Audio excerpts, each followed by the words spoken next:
Ken Murray on LMFM. Yes, Ken Murray sitting in for Michael Reade here on LMFM. Michael should be back in the hot seat come mid-September. Now, as you are probably aware, Ireland joined what was then the EEC back in 1973. It later became known as the EC. It's now known as the EU. Indeed, Ireland hosted the presidency of the European Union back in 2004 when the EU expanded from 15 to 25 states, then up to 28 states.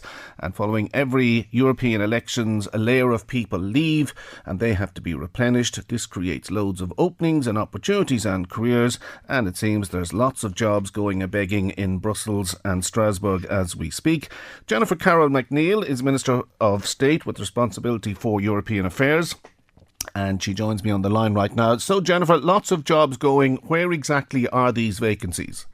What we're talking about is jobs in the Commission, actually, and these are long-term civil servant official positions where you would work for the Commission, maybe in the Directorate of Agriculture, maybe in aviation, and we're looking for Irish people to apply for these positions and get them. We have historically, as you said, over the last 50 years, we've had great success. Irish people have done phenomenally well as civil servants in Brussels.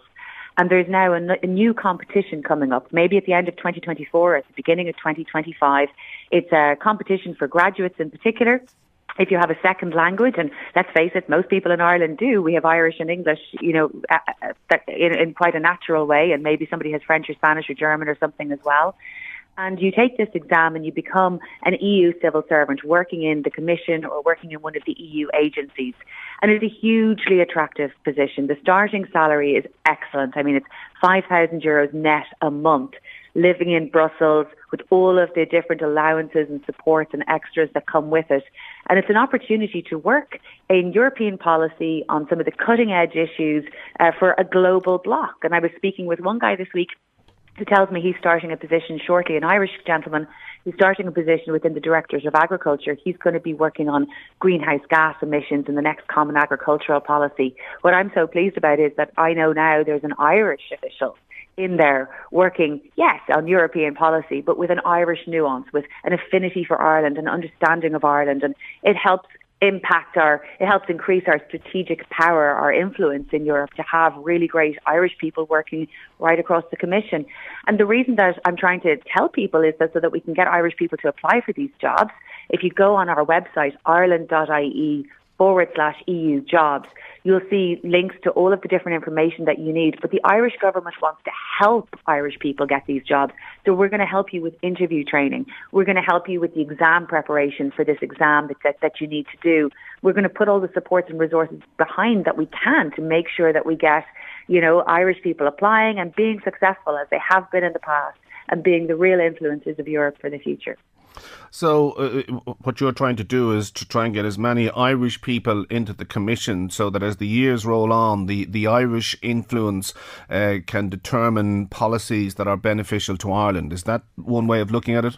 Well, I mean, I would of course say beneficial to Europe, but let's face it, we've had two Irish Secretary Generals of the Commission, Catherine Day and David O'Sullivan. Irish people have been very, very successful in Europe. And there's no doubt but that, of course, I want European policy to be fully aligned, to be fully informed by the Irish experience.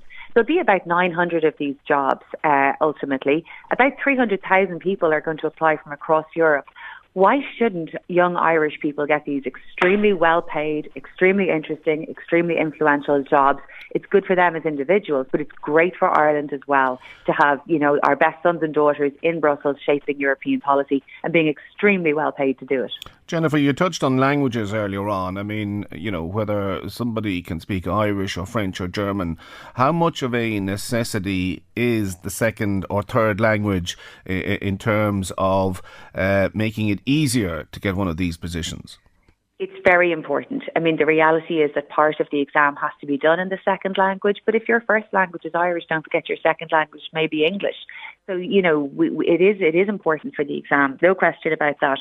But the working language of the EU now really is English.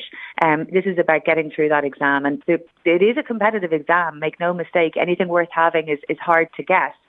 And there are people across Europe with multiple languages who are studying for a long time for this exam.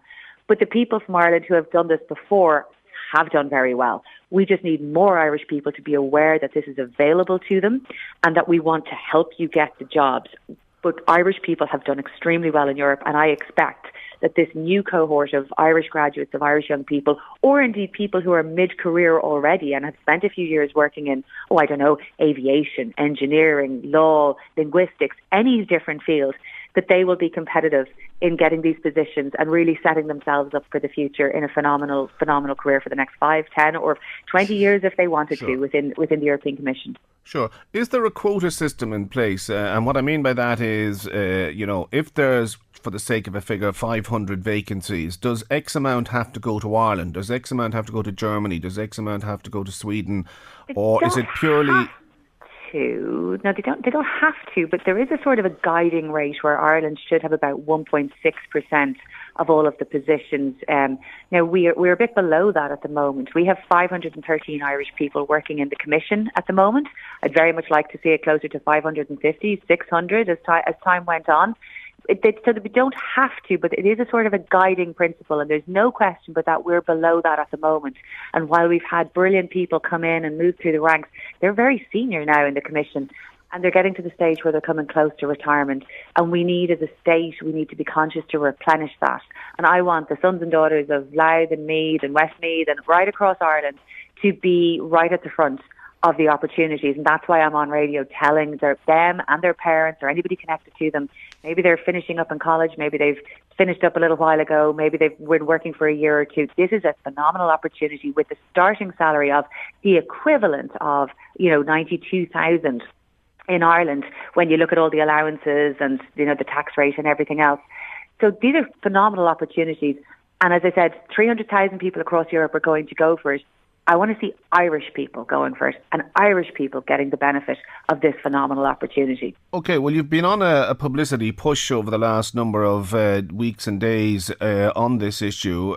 Prior to this announcement being made, this call up for Irish people to apply for these jobs in Brussels and the like, has there been a queue of people anyway knocking down the door saying, I want to work in Brussels? There's always great interest, but the reality is our numbers at the moment are lower than they should be. So that's why we're making this extra effort. And there are a team of people in the Department of Foreign Affairs waiting to answer your query or wait to say, is this something for me? Do I have the right skill set? What's involved? And they are there hoping that people are going to contact them through our website, ireland.ie/EU jobs, so that they can help and provide support and tell you very quickly, yeah, looks like this is for you, or maybe it's not. There are even some positions available right now for people who don't have degrees, financial services type positions. If you go on that website, you can see what's available. But there's a team in the Department of Foreign Affairs who want to help Irish people to get these jobs. So I think it's a really attractive proposition. I swear, if I was starting again, it's something that I'd really look at. I'd be putting my energy into studying for this exam and really competing, because when they described to me the opportunity for a young person in Brussels, the salary that's there, the work that you can be involved in, the lifestyle that's possible, and the experience of living in Brussels with people from right across Europe in the first number of years of your career, being able to travel, being able to be really well paid, but doing phenomenally interesting, cutting edge work on global policy, European policy within global policy, I would have bitten your hand off for it. And I think the important thing is that Irish people and families know that these jobs exist, and that you come and have a look and see if it's for you. And maybe if it is and you get that exam and we help you, maybe it's the start of something really fantastic. OK, well, I think listeners got the message there. There are plenty of jobs going in Brussels. It's an exciting opportunity to be part of the EU machine. And if people think it's for them, well, check out the Department of Foreign Affairs website, and it's ireland.ie/EU jobs. OK, Jennifer Carroll McNeil, thank you very much indeed for joining us on the programme. More to come, we'll take a break. Ken Murray on LMFM. Lots of texts coming in on the items we